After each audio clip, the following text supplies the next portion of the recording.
This is a question from Zach, who asks stopping rain from falling on something with an umbrella is boring. What if you tried to stop rain with a laser that targeted and vaporized each incoming droplet before it could come within 10 feet of the ground? So stopping rain with a laser is one of those ideas that sounds totally reasonable, but well, okay. While the idea of a laser umbrella might be appealing, the idea of stopping rain with the laser is a thing we are currently talking about now. It's not a very practical idea. First, let's look at how much energy a laser would need.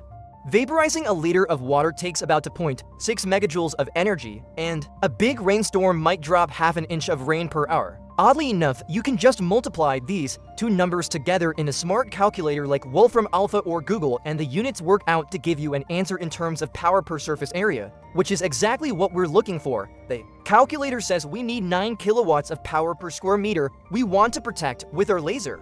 9 kilowatts per square meter is nearly 10 times the amount of power Earth's surface receives from the sun. And while that sounds like a lot of energy, we need to remember that water's capacity to absorb energy is incredible. Heating water up to boiling only takes around 10% of the energy. Getting it from liquid to gas takes the other 90%. Ultimately, we're talking about filling the air with tons of hot steam. So either way, you had been building a human-sized autoclave.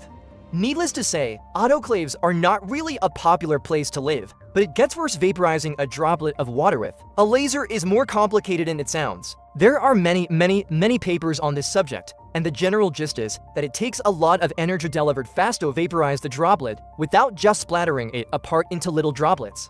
Here's what it looks like when a droplet gets zapped by a laser pulse. You can see that I'm jealous of anyone whose job it is to literally zap water with lasers.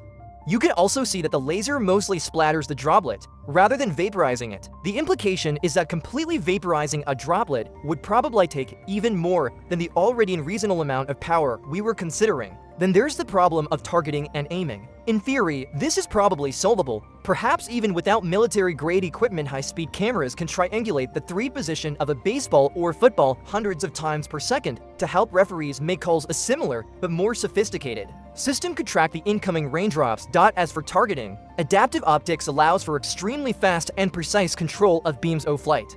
Covering an area of a square meter would require something like 500 direct pulses per second. This is slow enough that you wouldn't run into any direct problems with relativity, but the device would at minimum need to be a lot more complicated than just a laser pointer on a swiveling base. It might seem easier to forget about targeting completely and just fire lasers in random directions. If you aim a laser beam on a random direction, how far will it go before it hits a drop? This is a pretty easy question to answer. It's the same as asking how far you can see in the rain, and the answer is at least several hundred meters, unless you're trying to protect your whole neighborhood. Firing powerful lasers in random directions probably won't help. And honestly, if you are trying to protect your whole neighborhood, firing powerful lasers in random directions definitely won't help.